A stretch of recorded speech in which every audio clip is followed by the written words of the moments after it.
अस्सलामुअलैकुम future mommies.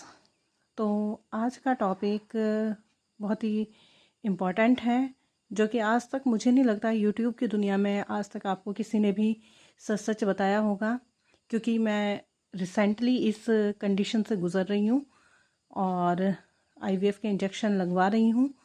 तो मैंने सोचा है कि सबसे पहले मैं आपको बताऊं, क्योंकि बहुत ज़्यादा मैंने यूट्यूब पर देखा कि आप लोगों के ये क्वेश्चंस रहते हैं कि आईवीएफ में कितने इंजेक्शन लगते हैं, क्या ये पेनफुल होता है या नहीं होता है।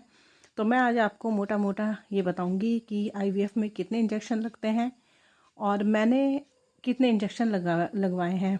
मेरी क्या प्रॉब्लम थी कि जो मुझे इतने ज़्यादा इंजेक्शन लगवाने पड़े, और नॉर्मली जो एक कंसीवर होता है उससे कितने इंजेक्शन लगवाने पड़ते हैं। तो पहले हम बात करेंगे कि जो नॉर्मल लोग होते हैं, यानी कि जिनको कोई बीपी का इशू नहीं होता या जिन्हें कोई ब्लीडिंग का इशू नहीं होता, इस तरह का अगर किसी को भी कोई परेशानी नहीं है तो उनको कैसे इंजेक्शन लगवाने पड़ते हैं। तो आप सबका स्वागत है मेरे चैनल पर IVF A to Z 2015 अल्हम्दुलिल्लाह। तो मेरी जो भी बहनें हैं जिन्हें बहुत ज़्यादा IVF के बारे में जानना है, जो बिल्कुल सच सच जानना चाहती हैं, और इंशाल्लाह मैं आपसे कोई भी एक भी झूठ नहीं बोलूँगी और मैं बिल्कुल आपको सच सच बताऊँगी अपनी जर्नी के बारे में भी, और एक्चुअल में IVF में क्या होता है, कैसे होता है, सब कुछ। तो आज ये हमारी सीरीज़ का पार्ट 2 है। उम्मीद करती हूँ कि आप लोग जल्द से जल्द मेरा चैनल सब्सक्राइब करेंगे ताकि मुझे वो मोटिवेशन मिले और मैं इसी तरह की वीडियोस डेली आपके लिए अपलोड करती रहूँ। तो चलिए स्टार्ट करते हैं आज के इंजेक्शन्स के ये बताने से कि टोटल आपकी आईवीएफ जर्नी में आपको कितने इंजेक्शन लगेंगे। देखो, नॉर्मली तो जो इंजेक्शन कोई भी एक कंसीवर होती है माँ, तो उस पर जो इंजेक्शन्स लगते हैं नॉर्मल वालों पे भी, जो नेचुरल कंसीव करती हैं, वो इंजेक्शन्स तो आपको लगने ही लगने हैं। उसके अलावा जो इंजेक्शन लगते हैं हम उनके बारे में बात करेंगे, क्योंकि क्या होता है ना, नॉर्मल आपको आयरन के लगते हैं शायद, और आपके ब्लड टेस्ट होते हैं, जो और भी चीज़ें होती हैं आपके, एक बेटनीसोल का इंजेक्शन लगता है 24 घंटे पे, और भी बहुत तरह के इंजेक्शन्स लगते हैं, वो तो आपको लगने ही लगने हैं। आपके तरह तरह के टेस्ट होते हैं, यूरिन टेस्ट होता है, ये सब आपका होता ही है। वो नेचुरल वालों का भी होता है, वो आईवीएफ वालों का भी होता है। तो उससे अलग हम बात करेंगे कि उससे अलग आपको कितने इंजेक्शन लगते हैं। तो चलिए स्टार्ट करते हैं। देखिए, आईवीएफ में होता क्या है। आईवीएफ में सबसे पहले आपके जो एग्स होते हैं उनका पिकअप होता है, यानी कि आपके एग्स निकाले जाते हैं। तो एग्स निकालने से पहले एक प्रोसीजर होता है। आपके एग्स गुड क्वालिटी के बने और आपको किसी तरह की परेशानी ना आए, और एटलीस्ट आपके जो भी एग्स बने उनमें एक दो इतनी अच्छी क्वालिटी के हों कि आप कंसीव कर पाएँ। इसके लिए उससे पहले आपको इंजेक्शन्स लगते हैं। तो ये टोटल इंजेक्शन लगते हैं 12 से 13, 12 to 13 ये इंजेक्शन लगते हैं। मुझे ये 13 इंजेक्शन लगे थे।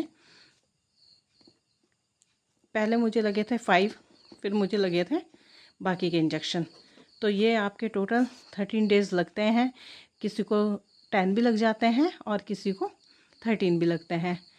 ये इसमें आपके जो 10 इंजेक्शन्स होते हैं बिफ़ोर एग पिकअप में, जो 10 इंजेक्शन्स होते हैं वो आपके पैकेज में इंक्लूड होते हैं, लेकिन उसके बाद के जितने भी इंजेक्शन्स लगते हैं वो आपके पैकेज में इंक्लूड नहीं होते हैं। और मैं आपको बता दूं कि इसकी जो मेडिसिन्स होती है वो भी आपके पैकेज में इंक्लूड बिल्कुल नहीं होती। तो टोटल कॉस्ट के बारे में सही सही बिल्कुल मैं आपको आफ्टर डिलीवरी बताऊंगी कि कितना मुझे टोटल कॉस्ट लगा है इसमें।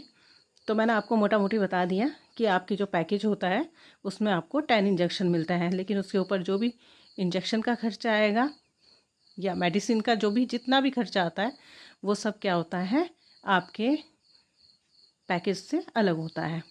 तो ये लग गए आपको 12 या 13 इंजेक्शन। उसके बाद आपको 1 महीने के लिए आपके जो एग्स हैं वो फ्रीज़ कर दिए जाते हैं, उनका एम्ब्रियो बनाकर। एम्ब्रियो कैसा बनता है, एम्ब्रियो एग और स्पर्म को मिलाकर बनता है, और उसको हम क्या कर देते हैं, फ्रीज़ कर देते हैं। डॉक्टर्स इसको फ्रीज़ करने के बाद 1 महीने के बाद आपको फिर से बुलाते हैं, वो आपको डेट दे देते हैं और फिर आपका एम्ब्रियो ट्रांसफ़र का दिन आना होता है। लेकिन उससे पहले आपको क्या किया जाता है, उससे पहले आपको प्रोजेस्टेरॉन के कुछ इंजेक्शंस लगाए जाते हैं, जिससे आपके शरीर के अंदर एक माँ बनने का एटमॉस्फेयर बन सके। उसके लिए आपको 6 प्रोजेस्टेरॉन के इंजेक्शन लगाए जाते हैं हिप में।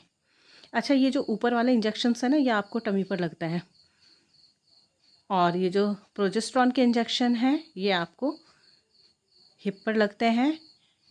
और इसके अलावा कुछ आपको प्रोजेस्टेरॉन के इंजेक्शन इंसर्टिंग भी लग सकते हैं, ठीक है।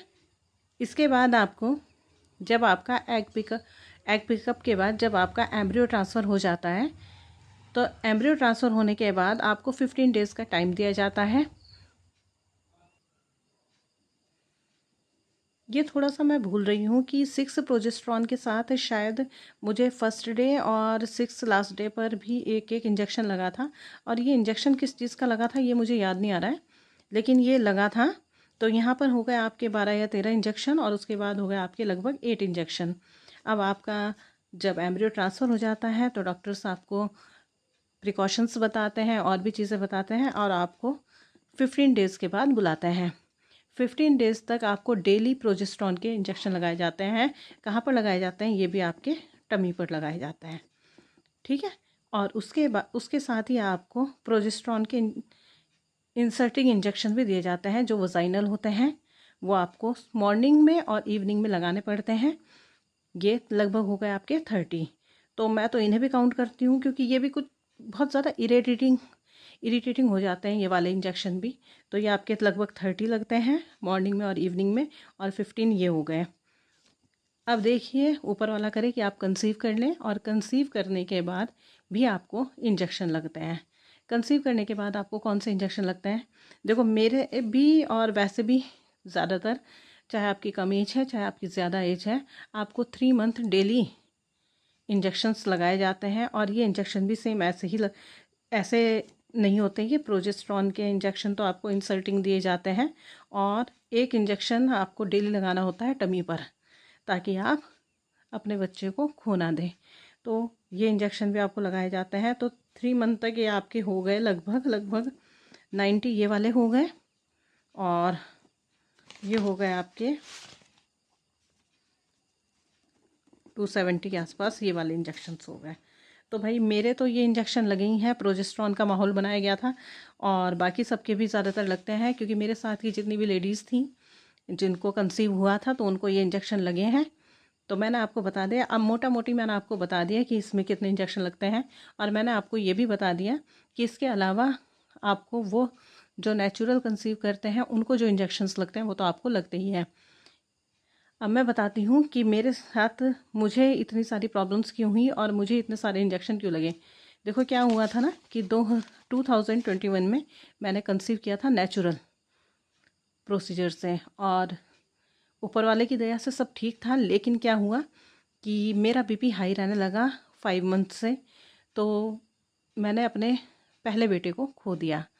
अब सेकंड टाइम फिर मेरी ट्यूब्स ब्लॉक हो गई, और उसके बाद मुझे क्या करना पड़ा, मुझे आईवीएफ का सहारा लेना पड़ा। ये भी मैं आपको पूरी जर्नी बताऊंगी, बीपी मेरा क्यों हाई रहा और मैंने क्या क्या गलतियां करी थी, ताकि ये गलतियां आप ना दोहराएं। लेकिन अभी ये बात करने की नहीं है, अभी हम बात कर रहे हैं इंजेक्शन की। तो हम टोटल इंजेक्शन की बात करेंगे। तो मुझे कितने इंजेक्शन लगे, एक जो हाई बीपी वाला केस होता है ये कह लीजिए, या जो नाजुक केस होते हैं, जो थोड़े टिपिकल केस होते हैं, उनमें आपको 9 मंथ तक, टोटल 9 मंथ तक ये वाले इंजेक्शन लेने पड़ते हैं। और ये वाले जो टमी वाले इंजेक्शन होते हैं, लोनोपिन या लोनोकार्ट के नाम से ये आते हैं, ये आपको लेने पड़ता है। और मैं आपको बता दूं कि ये इंजेक्शन लगभग 3700 के आते हैं, और इसमें 5 डोज होती है। तो ये आपको डेली लगाने पड़ते हैं आपके टमी पर। तो आप खुद ही देख सकते हैं कि इसमें इतनी इंजेक्शन्स में कितना एक्सपेंस हो जाता है। इसके अलावा आपकी जो मेडिसिन्स चलती हैं वो भी काफ़ी महंगी चलती हैं। वो तो मैं आपको बताऊंगी ही कि टोटल कितना खर्चा आ जाता है एक नॉर्मल एक मिडिल क्लास फैमिली के लिए ये कितना बर्डन हो जाता है एक टाइम के बाद। चलिए, ये तो खैर दूसरी बात है, ऊपर वाला करे कि आप कंसीव करें। तो ये वाले इंजेक्शन मेरे तो अभी तक आज तक लग ही रहे हैं, और जब तक मैं डिलीवर नहीं कर देती बेटा या बेटी तब तक मेरे लगते ही रहेंगे। तो ये था आज का वो टॉपिक। तो आप इनको सबको जोड़ लीजिएगा और देख लीजिएगा कि वजाइनल आपको कितने लगने हैं और आपको प्रोजेस्टेरॉन के कितने इंजेक्शन लगने हैं। इसके अलावा और कौन कौन से इंजेक्शन होते हैं। तो ये टोटल इंजेक्शन्स होते हैं आईवीएफ के। आज तक इस टॉपिक पे मुझे लगता है कि मैं भी बहुत ज़्यादा सर्च करती थी इंजेक्शन्स के बारे में, क्योंकि ये बहुत पेनफुल रहता है एक इंसान के लिए। फिज़िकली भी होता है, लेकिन मैं कहूँगी कि ये मेंटली ज़्यादा टॉर्चर होती है कोई भी लेडी, क्योंकि ये डेली ही लगना है। तो फिर इंसान थोड़ा सा तो पज़ल हो ही जाता है। लेकिन क्या है ना, जब रिज़ल्ट हाथ में आता है, जब बेबी हाथ में आता है, तो हम सब भूल जाते हैं। तो ये थी आज की वीडियो प्यारी सी, और उम्मीद करती हूँ आपको कोई डाउट नहीं रहा होगा। लेकिन अगर आपको कोई भी क्वेश्चन है, कोई भी क्वेरी है, तो आप मुझे कमेंट बॉक्स में पूछ सकते हैं। और प्लीज़ चैनल को सब्सक्राइब कर लीजिए, ताकि मोटिवेशन मिलता रहे और आगे के लिए भी मैं इसी तरह की वीडियोस बनाती रहूँ। तब तक के लिए अपना ख्याल रखिए। Take care. अल्लाह हाफिज़।